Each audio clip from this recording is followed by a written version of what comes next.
I've been using NetVideo for over 6 years. I consider it the most useful tool for removing noise, flicker, and other artifacts in videos, hyperlapses, and photos, as well as for recovering footage shot in extreme conditions that would otherwise be unusable. NetVideo works with most video editors, including Premiere Pro, After Effects, Final Cut, DaVinci Resolve, Vegas, and many others. In the description you will find the updated prices. It is an affiliate link, so I get a small commission in case of purchase, which helps the channel going. A few months ago the version 6 was released. In this video I will show you how to use it and the differences compared to the previous model.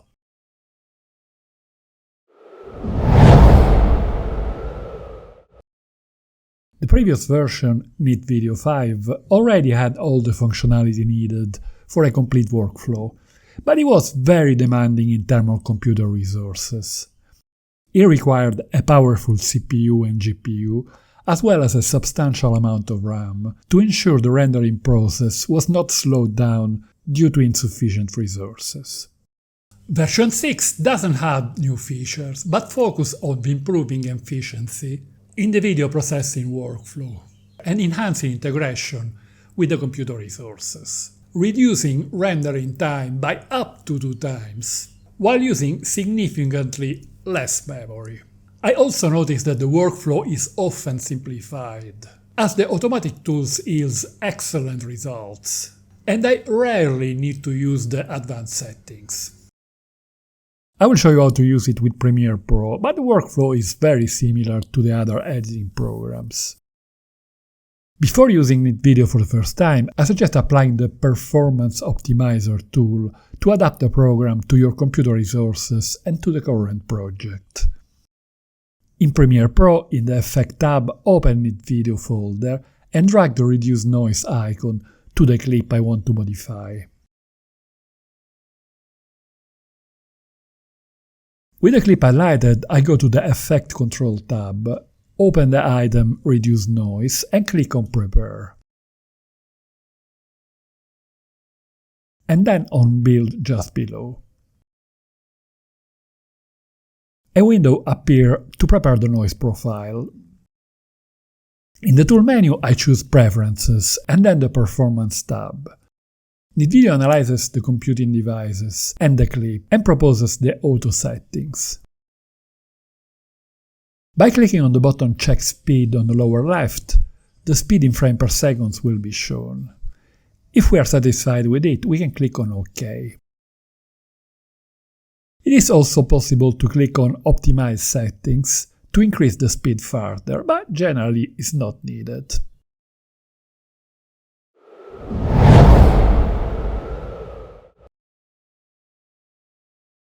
This clip was taken several years ago with an old DJI model. It was a foggy day in North London, and as you can see, there is a lot of luminance noise and some chromatic noise too. Let's call NetVideo 6 to the rescue. We start by opening the NetVideo folder in the Effect window and dragging the icon Reduce Noise into our clip. With the clip selected in the Effect Control window, we open Reduce Noise and click on Prepare. Wait for a few seconds and then click on Build. A window appears to prepare a noise profile. We can click on Auto Profile to let the program select a suitable sampling area. The area should be as uniform as possible, without any detailed element, containing a high amount of noise, and be relatively large. The noise level within the area is shown. A message informs us that the area is too small. We can still accept it, and on most occasions the result will be acceptable. Alternatively, we can select another area manually. We draw a larger rectangle until the edges turn green, indicating that it is big enough. The noise level is high enough, but a message informs us that the area is not completely uniform. This is not ideal, but we can go ahead and click on Build Profile and then on the Adjust and Preview tab. We can now draw a rectangle showing inside the filtered image. The preview button below toggles views before and after denoising. To better appreciate the differences, we can zoom in 100 or 200% in the View menu on the top left. In the same menu, select Show Navigator so that we can scroll around the image. It is also possible to watch a few frames of the clip by hitting Play All. Notice how the noise has disappeared. If we are happy with the result, we can hit Apply at the bottom right. If you find that the image is a bit too soft, follow the step described in the next chapter for sharpening.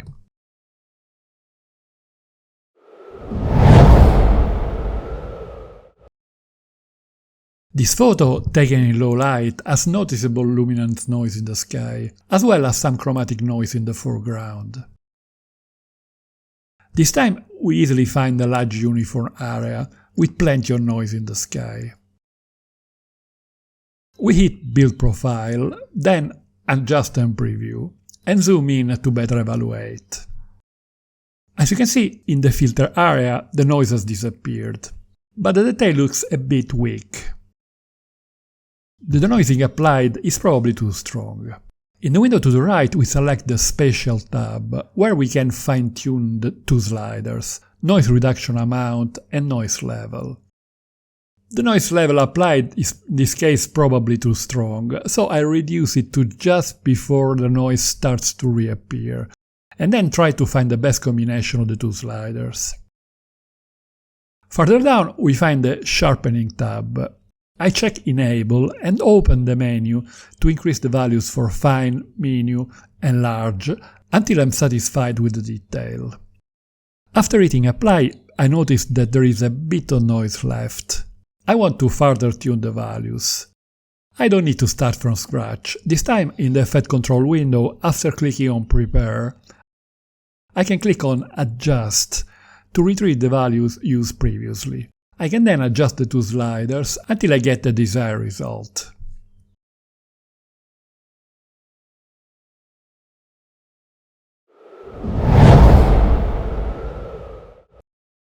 Flickers consists of jumps in luminosity in different frames of a clip. It often appears in hyperlapses, in footage taken with artificial lights, or in other situations. In this hyperlapse taken at sunset, we notice some annoying flashes of light in the sky, alternating with darker frame due to uneven shutter aperture in each shot. It is very easy to solve the issue using Knit Video 6. We draw a rectangle on a uniform area of the sky and hit Build Profile, and then Adjust and Preview. On the right we select the Temporal tab and check Enable next to Flicker. We can hit Play All to view a portion of the clip.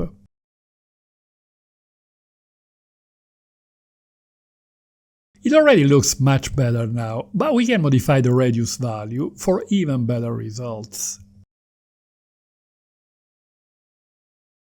In this case, the highest radius value yields the best results. After hitting Apply, you can see that the flicker has disappeared. Easy.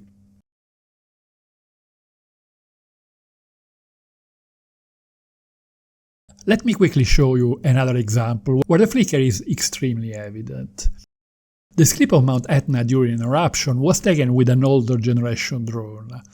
On the left side we notice a strong flicker caused by the propellers, ruining the clip. After going through the same workflow as before, the flicker is a thing of the past.